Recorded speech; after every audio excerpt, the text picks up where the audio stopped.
வணக்கம். 17 நாட்கள் அமெரிக்கா பயணம் முடித்த பிறகு தமிழகத்திற்கு வந்த உடனே அமலாக்கத்துறை அதிகாரிகள் முதல்வர் ஸ்டாலின் அவர்களை விசாரணை செய்வதற்காக டெல்லிக்கு அழைத்து செல்ல உள்ளதாக தகவல்களும் வெளியாகியிருக்கிறது. சுமார் 7600 கோடி முதலீடுகளை பெற்றுள்ளதாக முதல்வர் ஸ்டாலின் அவர்கள் தெரிவித்திருந்தாலும் அது நம்பகத்தன்மையாக இல்லை. இதற்கு முன்பாக 3 முறை வெளிநாடு பயணம் மேற்கொண்டுள்ளார். கடந்த ஜனவரி மாதம் பிரான்ஸ் நாட்டிற்கு சென்று 3500 கோடி முதலீடுகளை பெற்றதாகவும் அதற்கு முன்பாக சிங்கப்பூர், ஜப்பான் மற்றும் துபாய் போன்ற நாடுகளுக்கு சென்று 6500 கோடி ரூபாய் முதலீடுகளை பெற்று தமிழக இளைஞர்களுக்கு அதிக அளவு வேலைவாய்ப்பை ஏற்படுத்தும் விதமாக நிறுவனங்கள் அமைக்கப்படும் என்று வாக்குறுதி கொடுத்தார். ஆனால் தற்பொழுது வரை எந்த ஒரு புதிய நிறுவனங்களும் சென்னையில் அமைக்கப்படவில்லை. அதற்கான கடைசி காரணத்தையும் அந்த நிறுவனங்கள் தெரிவித்தார்கள். சென்னையில் சரியான பாதுகாப்பு இல்லை, எங்களது ஊழியர்களுக்கு பாதுகாப்பு இல்லாத மாநிலமாக சென்னையை கருதுகிறோம், தமிழகத்தை கருதுகிறோம் என்று கூறி அவர்கள் பின்வாங்குவதையும் நம்மால் பார்க்க முடிந்தது.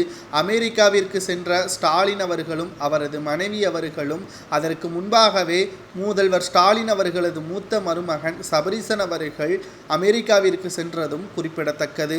தனிப்பட்ட முறையில் ஸ்டாலின் அவர்கள் சில நிறுவனங்களுடன் பேச்சுவார்த்தை நடத்தியதாகவும் விலை குறைந்த நிறுவனங்களை தனது மூத்த மருமகன் சபரீசன் அவர்களுக்கு வாங்கி கொடுத்திருப்பதாகவும் செய்திகள் வெளியான நிலையில்தான் அமலாக்கத்துறை அதிகாரிகள் அதற்கு பணம் எங்கிருந்து வந்தது, முதலீடுகள் பெறுவதற்காக சென்ற ஸ்டாலின் அவர்கள் தனிப்பட்ட நிகழ்ச்சிகளில் கலந்து கொண்டு அதுவும் வருமானம் வரக்கூடிய நிறுவனங்களை தனது மூத்த மருமகனுக்கு வாங்கி கொடுப்பதனால் தமிழகத்தில் இன்கம் டேக்ஸ் செலுத்தினாரா, அந்த பணம் அவருக்கு எங்கிருந்து வந்தது, இதனால் இந்தியாவில் முதலீடுகள் செய்வதனால் முதல்வர் ஸ்டாலின் அவர்கள் பாதிப்பு உண்டாகும் என்று கருதி அமெரிக்காவில் முதலீடு செய்கிறார்களா, இதனால் அமெரிக்காவால் இந்தியர்கள் பயனடைவார்களா அல்லது அமெரிக்காவால் குடிமக்கள் பயனடைவார்களா என்பதை நாம் பார்க்க வேண்டும். தமிழகத்தில் முதலீடுகளை நிலைநாட்ட தவறியதன் காரணமாகத்தான் திராவிட முன்னேற்றக் கழகத்தின் எம்பிக்கள் 908 கோடி அமலாக்கத்துறை அதிகாரிகளுக்கு அபராதம் செலுத்தக்கூடிய வகையில்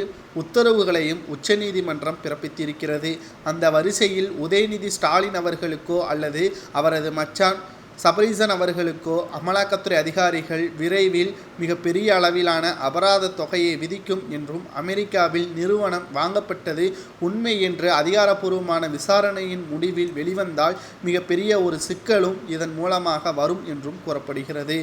சென்னையிலிருந்து டெல்லிக்கு அழைத்து செல்லலாமா அல்லது சென்னையில் உள்ள அமலாக்கத்துறை அலுவலகத்திலே விசாரணை நடைபெறும் என்றும் கூறப்படுகிறது.